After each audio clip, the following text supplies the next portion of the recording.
C'est le second débat de la soirée sur France 24, un débat auquel vous pouvez toujours participer évidemment via les réseaux sociaux. 14 millions d'euros, c'est ce que devrait toucher Michel Combes, le PDG d'Alcatel-Lucent, qui est en partance pour Numéricable SFR. Un montant qui a suscité la polémique et qui pose à nouveau la question de l'encadrement des rémunérations des patrons. On va en parler tout de suite avec vous, Sophie de Menton. Bonsoir. Bonsoir. Vous êtes présidente du mouvement éthique, entreprise de taille humaine, indépendante et de croissance, et par ailleurs membre du Conseil économique, social et environnemental. Alexis Corbière, bonsoir. Merci d'être avec nous. Vous êtes secrétaire national du parti de gauche. Alors, faut-il légiférer, même pour les entreprises privées? Oui, a laissé entendre Jean-Marie Le Guen, le secrétaire d'État aux relations avec le Parlement. Et c'était ce matin sur RTL.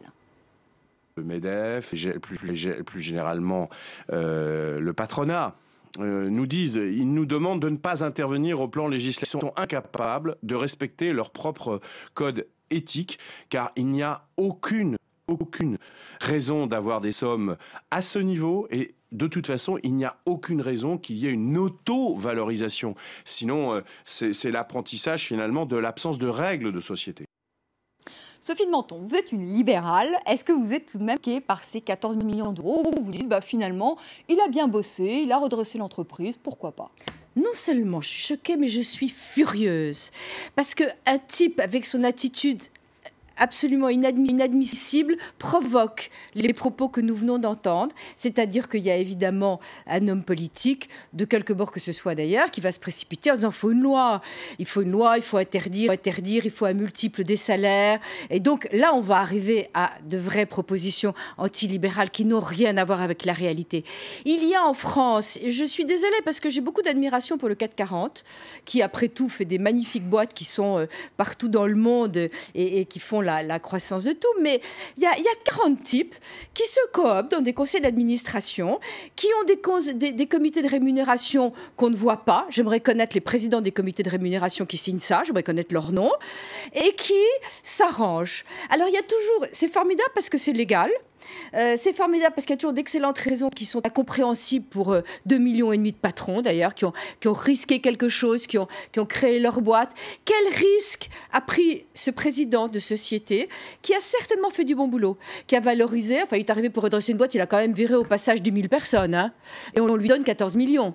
Moi, je ne peux pas accepter ça. C'est insupportable et c'est tous les patrons qui se sentent insultés par ce type de rémunération, et les réactions qui vont venir vont retomber sur tous les patrons, alors qu'ils y sont pour rien, que c'est pas du tout le type de comportement qui est courant, et je trouve ça invraisemblable. Là, vous êtes bien embêté, hein, Alexis Corbière. Non, c'est la preuve que c'est scandaleux. Mais il a peut-être moins de fascination pour les patrons du CAC 40. Là, je l'ai vu. Non, mais c'est la preuve que c'est scandaleux. Même Sophie de Menton trouve ça scandaleux. Donc vraiment, c'est indéfendable. Non, mais c'est pour rebondir sur ce que vous disiez. Oui, il faut légiférer. Voilà, c'est un débat que j'ai avec Sophie de Menton depuis un moment, ou à travers moi. Bon, soit il y a un code éthique, non, il ne faut surtout pas légiférer. Depuis, ça fait un moment que ça dure, encore en 2009, il y avait une polémique, puis en 2014. Non, surtout pas, vous comprenez, on va s'auto-réguler, et puis chaque fois, on observe que ça continue. Les rémunérations de ces patrons du CAC 40, qui ne sont pas représentatifs, je vous remercie de l'avoir souligné, je vais aller plus loin, du patronat français. Un patron moyen, il gagne autour de 3 000 à 4 000 euros. Et j'en profite à l'occasion pour dire que le MEDEF, qu'on voit souvent à la télé, ne représente en rien la réalité du patronat. C'est une fraction que je considère assez excité sur le plan libéral, qui ne représente pas les intérêts, à mon avis, du patronat, qui, lui, est un patronat productif et qui a intérêt à ce qu'il y ait une consommation populaire et à ce que les salaires augmentent, etc. Bref, je reviens sur ce cas. C'est symptomatique que si on ne légifère pas, on va être dans la condamnation morale, ce que l'on voit, contrairement à ce que vous avez dit, monsieur Le Guen, en vérité, dit qu'il ne légiférera pas, mais que si ça continue, il va légiférer, donc il fait de la gesticulation politique. J'ai entendu monsieur Cambadélis... Est-ce que c'est normal de légiférer pour des entreprises privées? En quoi l'État doit se mêler d'affaires qui concernent finalement le privé? Voilà, l'État, de manière, il se mêle dans le privé, par exemple, d'un salaire minimum, d'un SMIC, parce qu'on considère qu'il y a des règles. Une entreprise privée ne justifie pas que l'on fasse tout et n'importe quoi. Moi, je suis pour qu'il y ait la démocratie qui s'exprime, que ce qui est jugé immoral par Madame de Menton doit devenir illégal. Sinon, ça ne sert à rien que juger ça immoral. Je n'ai pas employé du tout le mot immoral, parce que ce sont... C'est ce que vous avez laissé entendre. Ça me choque. D'accord. Donc, ce qui est choquant doit devenir illégal, c'est ce que je veux dire. Je crois que c'est facile comme raccourci. Parce que la réalité, c'est quoi?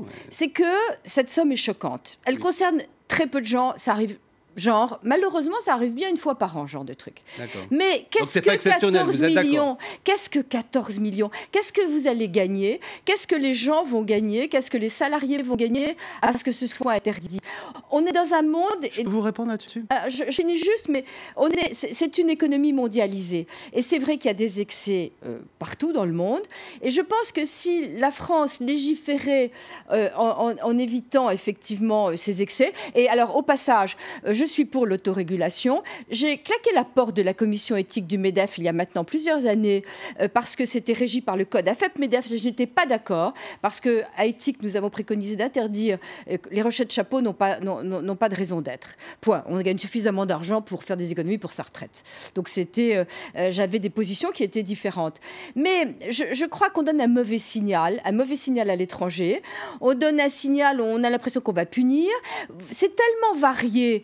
Les rémunérations des patrons, les secteurs d'activité. Il y a aussi des patrons-managers qui peuvent sauver une entreprise et qui méritent de gagner beaucoup d'argent, mais pas du tout dans ces proportions-là.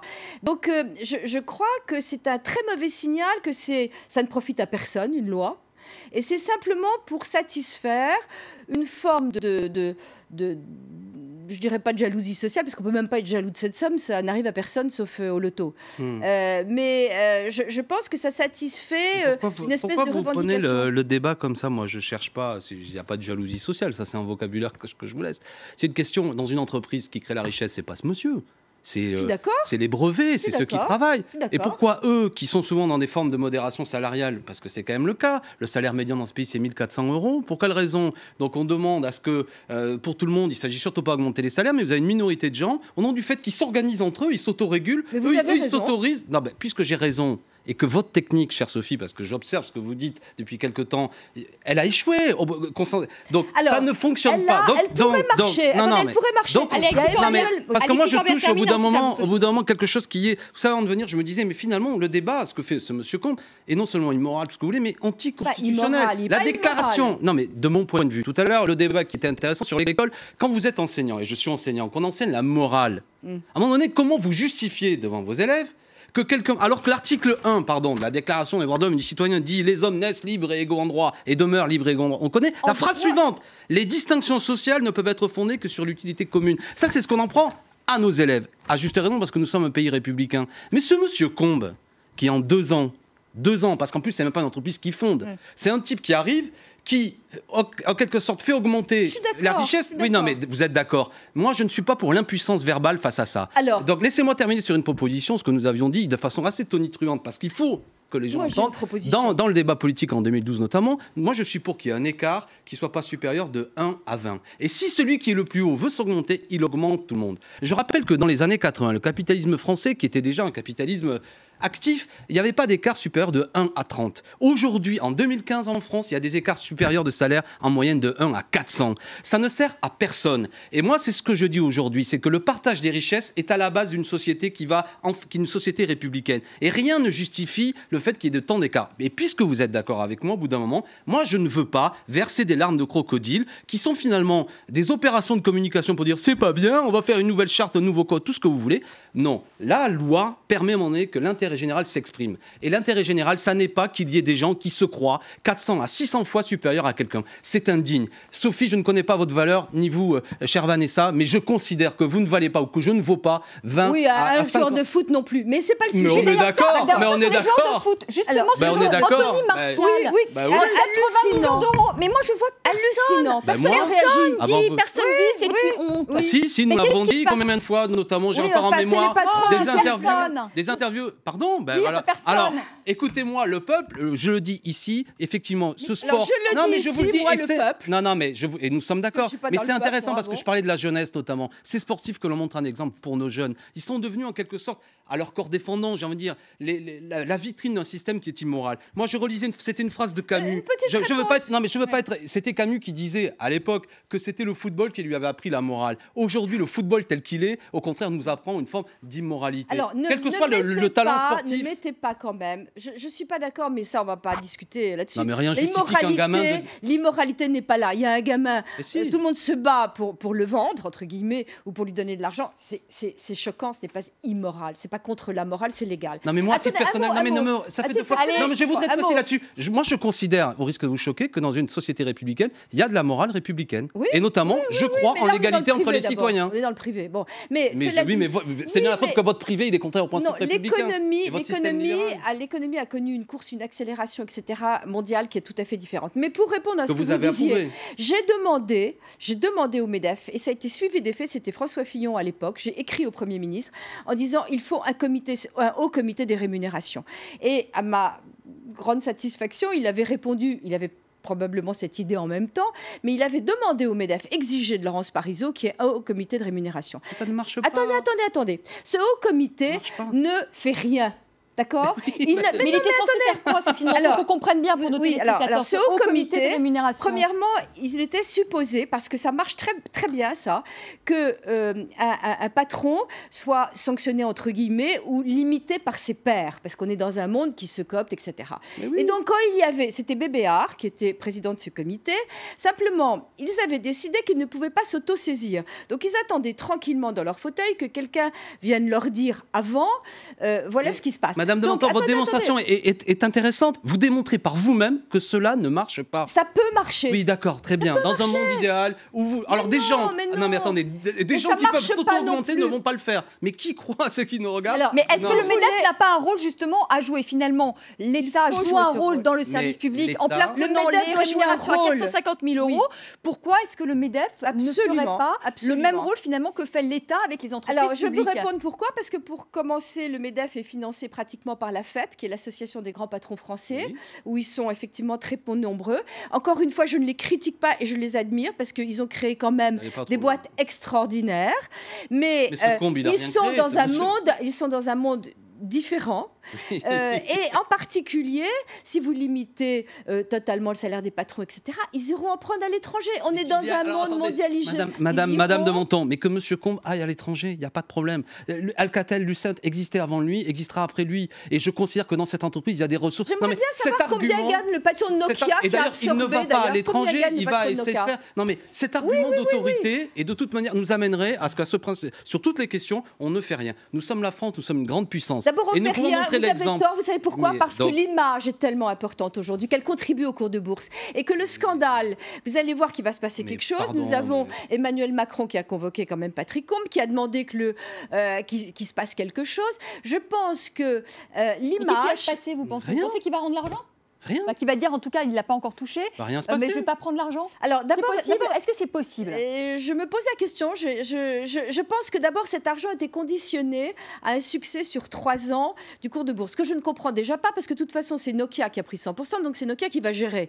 Donc j'aimerais comprendre pourquoi on intéresse un patron français qui n'est plus là. Oui, parce qu'il fallait qu'il soit là depuis 3 ans, il était là depuis 2 ans et demi, mais il considère que lors de la dernière Assemblée Générale, il a fait passer... Absolument. Bon, de toute manière, quel que soit, je dirais, même si à la fin, il y avait une astuce qui faisait que M. Macron trouvait, parce que lui-même il est gêné, M. Macron, il ne cesse de dire qu'aujourd'hui, vive l'entreprise, il faut faire confiance quasiment. Non mais voyez bien, et d'un seul coup, du point de vue de la communication du gouvernement, c'est quand même la démonstration qu'on ne peut pas laisser comme ça faire confiance, et il faut, une fois de plus, ça vous apparaît comme une énormité, mais il faut de la loi. Tous ceux qui nous regardent comprennent bien que la loi, doit s'appliquer pour exprimer l'intérêt général. Et il n'y a aucun intérêt général à ce que des gens gagnent 400 fois plus que leurs salariés. Non, aucun intérêt général. C'est obscène sur le plan politique. Et c'est nécessaire pour notre société pour que véritablement, je relis au débat tout à l'heure, que les valeurs républicaines reprennent sens. Ça n'a rien à voir. Ça a totalement à voir, madame. Vous totalement mélangez à voir. tout. Rien ne justifie. Parce que le capitalisme tel qu'il évolue au XXIe siècle détruit les fondements même de notre société, où l'égalité n'est qu'un mot écrit sur les murs. Quand vous avez un système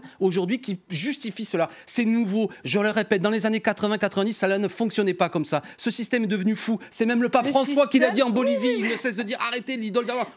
Vous voyez ce que je cite? Oui, je vois où vous en êtes, Alexis Corbière, c'est vraiment, ça va pas bien. Oui, mais comme quoi, je le salue. Toutes les puissances spirituelles aujourd'hui disent regardez le monde tel qu'il est. Vous avez une minorité de gens qui n'a jamais autant possédé. Ça devient un truc partiellement d'accord avec ça. Oui, 95%. Je suis d'accord. Les 1%, les 1% les plus riches de la planète possèdent plus que 50% du reste de la planète. On n'a jamais vu ça. Vous ne pensez pas que le système va exploser? Je pense que le système risque d'exploser. Merci. Donc on est d'accord. On est d'accord. Mais je pense que faire en France une loi circonstanciée pour quelques patrons qui n'enlèvent quand même pas le pain de la bouche des autres n'est pas une solution efficace. C'est ce qui nous différencie. Peut-être vous croyez que ce patronat va s'auto-réguler. Vous le dites, vous le répétez. Je vous remercie pour votre franchise. Je le dis, je n'y crois pas. Et je dis qu'il faut que la puissance publique arrête de verser des larmes de crocodile et véritablement qu'il y ait un débat au Parlement et qu'enfin on se saisisse cette affaire-là. Cela doit être interdit et je propose également, je l'ai dit tout à l'heure, pas d'écart de salaire. C'est ce qu'a vous dit Sophie de Menton. Qu'est-ce qu'on fait par rapport aux États-unis, à tous les autres pays? C'est la même question que les joueurs de foot. Ce qui fait la compétitivité de nos entreprises, ça n'est pas l'ultra rémunération obscène c'est la qualité de ce que nous avons à proposer. Ce qui fait que nous marchons devant. Ça vous rêvez aussi.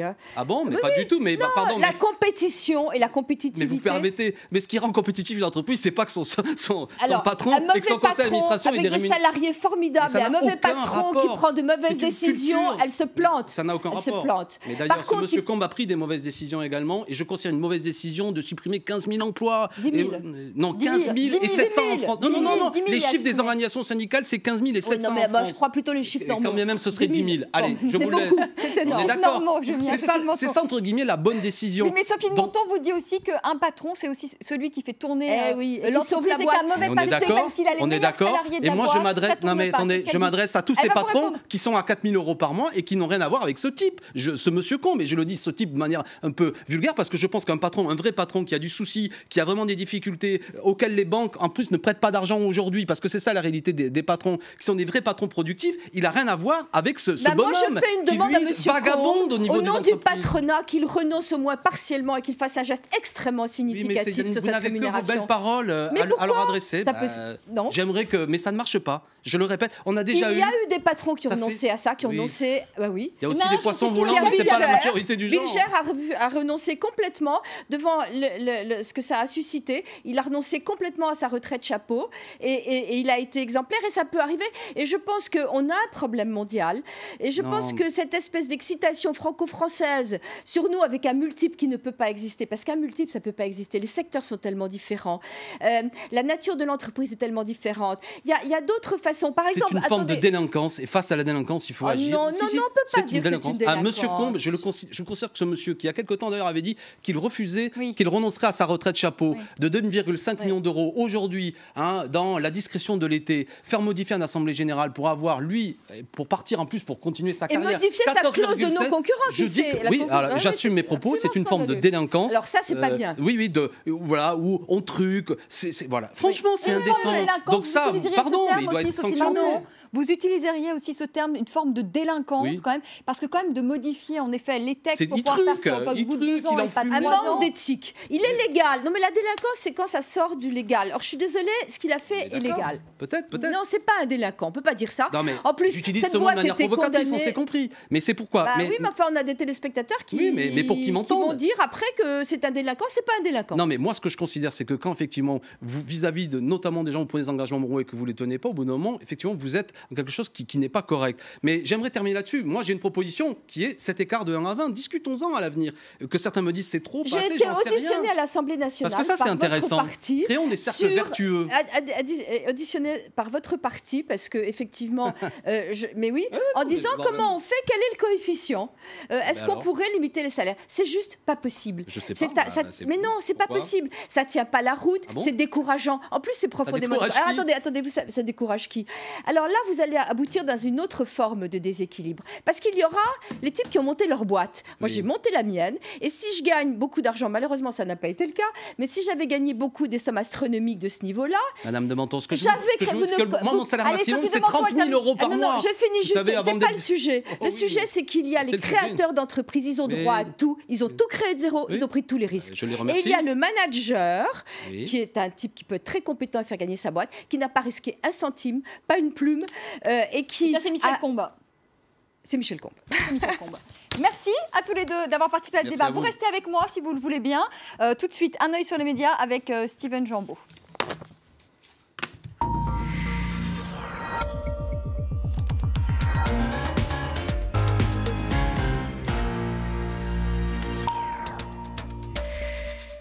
Bonsoir Steven. Bonsoir Vanessa. On continue à parler ensemble des conditions de départ de Michel Combes qui font beaucoup réagir sur les réseaux sociaux. Évidemment, vous en avez parlé pendant 20 minutes maintenant. Les mots sont durs, sur Twitter notamment, en direction de Michel Combes et les conditions de son départ. Regardez par exemple ce tweet d'Yves Chaumien. Les tartuffes du MEDEF feignent l'indignation quant à la prime de Combes.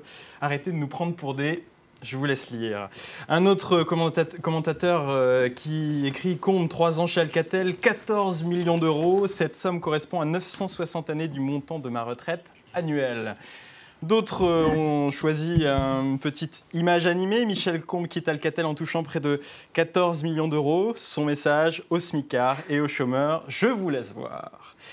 Et il y a également beaucoup de journalistes, ou par exemple ici Jacques Dion de Marianne, qui dit « Celui qui touche le RSA, 514 € par mois, est un assisté. Michel Combes, patron d'Alcatel-Lucent, qui part avec une prime de 14 millions d'euros, est un gagneur, dit-il ironiquement. » Didier Porte, dont c'est le but au quotidien de faire rire et de dénoncer, de pointer les choses là où ça fait mal, qui a dit « Les entrepreneurs sont notre fierté et notre avenir ». C'est le banquier de Michel Combes. Gagner, dit-il.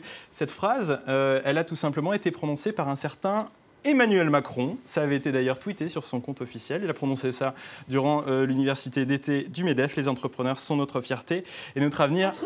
Entrepreneurs, pardon. Pas pareil. Tout à fait. Sont notre fierté et notre avenir. Donc, alors ça fait réagir aussi beaucoup sur Internet. Regardez par exemple Laurent Grand-Guillaume qui est élu PS en Côte d'Or qui dit « Un entrepreneur est à l'opposé de l'esprit de la rente symbolisé par la prime de départ de Michel Combes. Ne confondons pas, dit-il. » Entrepreneur et manager, ce que disait Sophie de Menton tout à l'heure. Voilà, quand même le distinguo. Et ce que disait aussi d'ailleurs finalement Alexis Corbière. Moi j'ai vu comme il a dit « Je veux juste une condamnation de M. Gattaz ». Mais nous on aimerait que ça aille un peu plus loin. Donc, et donc parce qu'un tweet c'est facile à écrire. C'est facile à écrire. Mais bon, mais quand débat... on dirige ce pays et qu'on veut affronter la finance, j'avais cru ça entendre en 2012. Oui. Là, il est temps d'agir. Là, on a un beau sujet. Eh bien, ce que propose Laurent Grand-Guillaume, c'est justement de c'est vrai qu'on n'a pas vu grand-chose quand même, Sophie de Menton, sur la lutte contre la finance.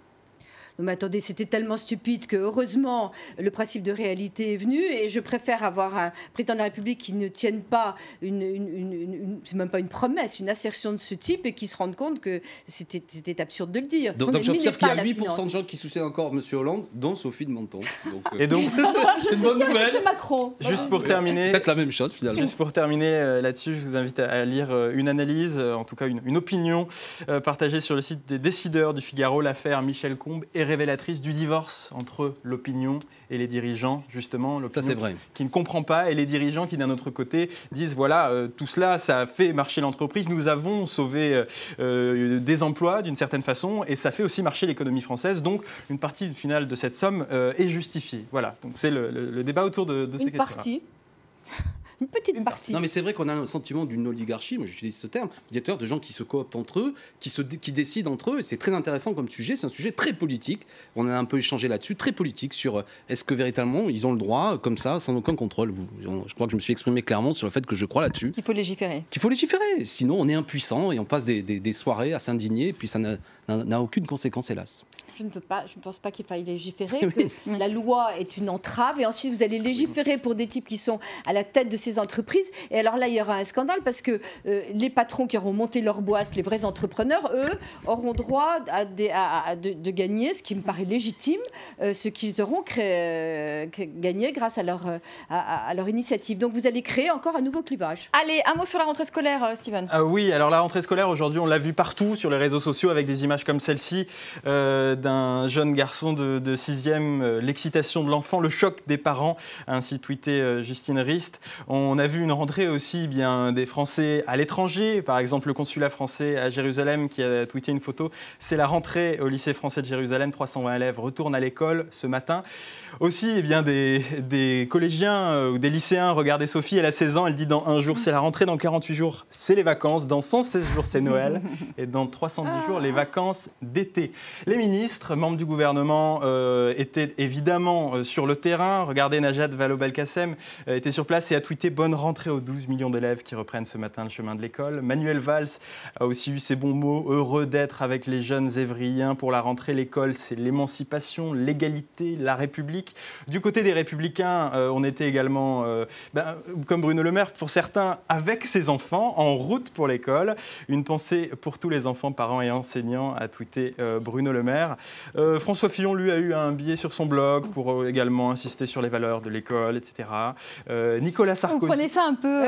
Non, mais oui, c'est le moment de communiquer, blog. chacun a son bon mot, et il y a toujours un mot-clé, un hashtag à utiliser, le mot rentrée, et tout le monde voulait en être, tous les hommes politiques de tous bords, évidemment. Merci beaucoup. Merci Alexis Corbière, merci Sophie de Menton d'avoir participé à ce débat. Merci beaucoup Steven. Merci à vous de nous avoir